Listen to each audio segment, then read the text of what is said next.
ছোট্ট বন্ধুরা, আমি ফাতিহা। আজকে তোমাদের যেই গল্পটি শোনাবো, শিয়াল পণ্ডিত আর বড় বনের মিটিং। এক বনে ছিল চতুর শিয়াল। সে খুবই জ্ঞানী এবং বুদ্ধিমান। সবাই তাকে শিয়াল পণ্ডিত বলে ডাকতো।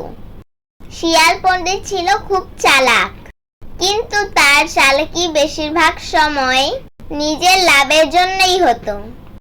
বনের অন্য প্রাণীরা ওকে সম্মান করত, কিন্তু গোপনে বলতো, এই পণ্ডিত কিন্তু অনেক বুদ্ধিমান, আবার একটু ফাঁকিবাজও। একদিন বনে একটা মিটিং ডাকলো হাতি মেম্বার। সবাই এসে জড়ো হলো, বানর, খরগোশ, ময়ূর, কাক আর অবশ্যই শিয়াল পণ্ডিতও। মিটিং এর বিষয় ছিল বনের খাবারের ন্যায্য বন্টন। হাতি মেম্বার বলল, বন্ধুরা, আমরা ঠিক করব কে কত খাবার পাবে। সবাই সমানভাবে খাবার পাবে, কেউ বেশি কেউ কম নয়।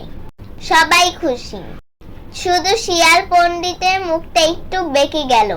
সে মনে মনে বলল, যদি সবাই সমান পায়, তাহলে আমার অতিরিক্ত মুরগির ডিম, ফল, মধু সবই কমে যাবে। এটা তো ঠিক না।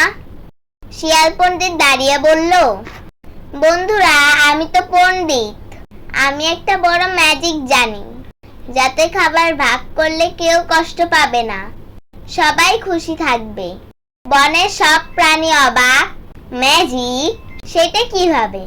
শিয়াল পণ্ডিত বলল, ঠিক আছে, আমার ম্যাজিক শুধু তখন কাজ করবে যদি খাবার আগে আমার কাছে আসে।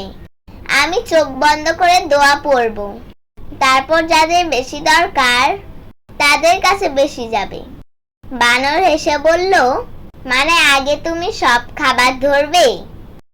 শিয়াল পণ্ডিত হেসে বলল, হ্যাঁ, এটাই আমার ম্যাজিকের শর্ত। পরদিন সবাই খাবার নিয়ে এলো। কলা, ডাল, মধু, বাদাম, গাজর সবগুলো শিয়াল পণ্ডিতের সামনে রাখা হলো। সে চোখ বন্ধ করলো, মুখে বিড়বিড় করে কিছু পড়লো। আসলে সে পড়লো, বিস্কিট দাও, মধু দাও, ফল দাও। তারপর একে একে ভাগ শুরু করলো। বানর পেল মাত্র 2টা কলা, কিন্তু শিয়াল পণ্ডিতের ঝুড়ি ভরে গেল 12টা কলায়। খরগোশ পেল 1টা গাজর, কিন্তু শিয়ালের কাছে গেল 7টা। সবাই বুঝতে শুরু করলো, এটা তো ম্যাজিক না, এইটা শিয়ালের পকেট ম্যাজিক। হাতি মেম্বার বলল, শিয়াল পণ্ডিত, তুমি তো নিজের জন্য সবচেয়ে বেশি রাখছো।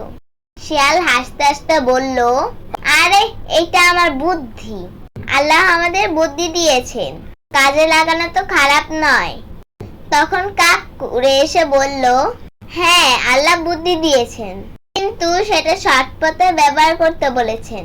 নবীজি সাল্লাল্লাহু আলাইহি সাল্লাম বলেছেন, যে মানুষকে ধোঁকা দেয় সে আমাদের মধ্যে নয়। সব প্রাণী বলল, ঠিক কথা শিয়াল পণ্ডিত, তুমি আমাদের ধোঁকা দিয়েছো। শিয়াল পণ্ডিত লজ্জা পেয়ে বলল, আচ্ছা আচ্ছা, আর ফাঁকি দেব না। এখন থেকে খাবার সবাই সমানভাবে ভাগ করব।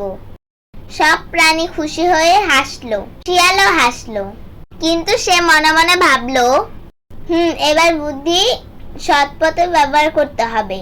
বন্ধুরা, আল্লাহ আমাদের বুদ্ধি দিয়েছেন মানুষের উপকার করার জন্য, অন্যকে ঠকানোর জন্য নয়। যারা ধোঁকা দেয়, আল্লাহ তাদেরকে পছন্দ করেন না। তাই আমাদের সবসময় সৎ পথে বুদ্ধি ব্যবহার করতে হবে, তবেই সবাই খুশি থাকবে। তাই মনে রেখো, সৎ পথে চললে আল্লাহ খুশি হবেন, আর সবাই তোমাকে ভালোবাসবেন। আর শিয়াল পণ্ডিত, সে এখন সত্যি সত্যি ভালো হয়ে গেছে, আর বনের সবাই এখন সুখে শান্তিতে আছে। তাহলে আজকের গল্প এখানেই শেষ। তোমরা ভালো ভাববে, ভালো থাকবে। আল্লাহ হাফেজ।